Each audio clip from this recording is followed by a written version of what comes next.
भारत के इतिहास में कई महान योद्धा और सम्राट हुए हैं जिन्होंने अपनी वीरता और शौर्य से इतिहास में अमिट छाप छोड़ी। आज हम बात करेंगे एक ऐसे शासक की जिन्होंने भारत की धरती से मुस्लिमों को खत्म कर दिया था। दिल्ली शिवालिक स्तंभ शिलालेख में कहा गया है कि विग्रहराज ने मुस्लिमों को नष्ट किया और आर्यावर्त को पुनः स्थापित किया। दिल्ली शिवालिक स्तंभ शिलालेख में उनका उल्लेख किया गया है, जिसमें कहा गया कि उन्होंने हिमालय और विंध्य के बीच के क्षेत्र पर विजय प्राप्त की। यह क्षेत्र आर्यावर्त प्राचीन भारत की पारंपरिक सीमा माना जाता था। इस शिलालेख से यह सिद्ध होता है कि विग्रहराज ने दिल्ली से लेकर हिमालय की तलहटी तक के क्षेत्रों पर विजय प्राप्त की। आइए जानते हैं महान सम्राट विग्रहराज चतुर्थ के बारे, जिन्हें बीसलदेव चौहान भी कहा जाता है। विग्रहराज का जन्म चौहान वंश के प्रसिद्ध राजा अर्नोराज के यहाँ हुआ था। अर्नोराज के दो पुत्र थे, बड़े पुत्र जगदेव और विग्रहराज। एक दिन शासक अर्नोराज की हत्या कर दी जाती है और इसके पीछे उनके बड़े बेटे जगदेव का हाथ था। यह घटना विग्रहराज के जीवन को एक नया मोड़ देती है। विग्रहराज ने अपने पिता की हत्या का बदला लेने के लिए अपने भाई जगदेव को मार डाला और राजगद्दी पर कब्जा किया। राजा बनते ही उनके सामने सबसे बड़ा खतरा थे दिल्ली के तोमर वंश के राजा अनंगपाल द्वितीय। 1164 ईस्वी में उन्होंने दिल्ली के तोमर शासक अनंगपाल द्वितीय को हराकर दिल्ली पर कब्जा किया। यह विजय चौहान साम्राज्य के लिए एक बड़ा मील का पत्थर साबित हुई। दिल्ली, जो उस समय एक महत्वपूर्ण राजनीतिक और सांस्कृतिक केंद्र था, अब चौहान वंश के अधीन आ गया था। विग्रहराज ने इस विजय के बाद दिल्ली और उसके आसपास के क्षेत्र पर अपनी पकड़ मजबूत कर ली। विग्रहराज के पिता अर्नोराज को गुजरात के चालुक्य राजा कुमारपाल से अपमानजनक हार का सामना करना पड़ा था। इस हार का बदला लेने के लिए विग्रहराज ने कई सैन्य अभियान चलाए।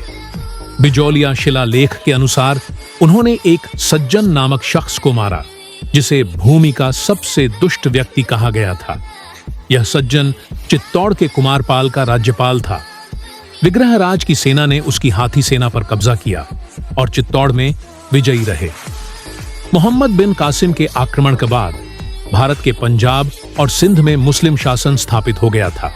पंजाब पर अधिकार तो विग्रहराज चतुर्थ के पिता राजा अर्नोराज ने कर लिया था, लेकिन सिंध के शासक मियां नूर मोहम्मद को विग्रहराज चतुर्थ ने हराया और अपने शासन को सिंध तक फैलाया।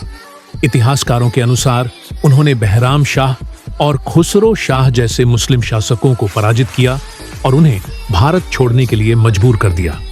बहराम शाह वह गजनवी साम्राज्य का सुल्तान था जो 25 फरवरी 1117 से 1152 तक शासन करता था और 1152 में विग्रहराज चतुर्थ के हाथों मारा गया। दिल्ली शिवालिक स्तंभ शिलालेख में कहा गया है कि विग्रहराज ने मुस्लिमों को नष्ट किया और आर्यावर्त को पुनः स्थापित किया। इस सैन्य अभियान से उन्होंने भारतीय उपमहाद्वीप में हिंदू शासकों का प्रभाव मजबूत किया।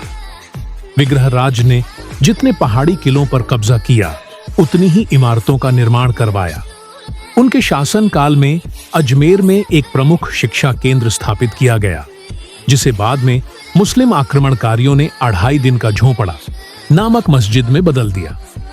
विग्रहराज केवल एक महान योद्धा ही नहीं, बल्कि एक सांस्कृतिक संरक्षक भी थे। उनके दरबार में कई विद्वानों और कवियों ने अपने साहित्यिक कार्यों की रचना की। विग्रहराज ने संस्कृत नाटक ललिता विग्रहराज और हरिकेली जैसी कृतियां लिखी।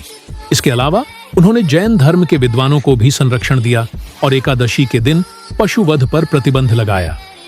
विग्रहराज चतुर्थ का निधन 1164 ईस्वी में हुआ। उनके बाद उनका पुत्र अमरगांगेय गद्दी पर बैठा।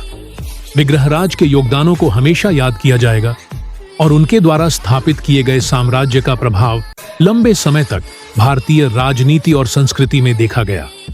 इतिहासकारों ने उन्हें विग्रहराज महान कहा है और उनके शासनकाल को चौहान वंश का स्वर्ण युग माना जाता है।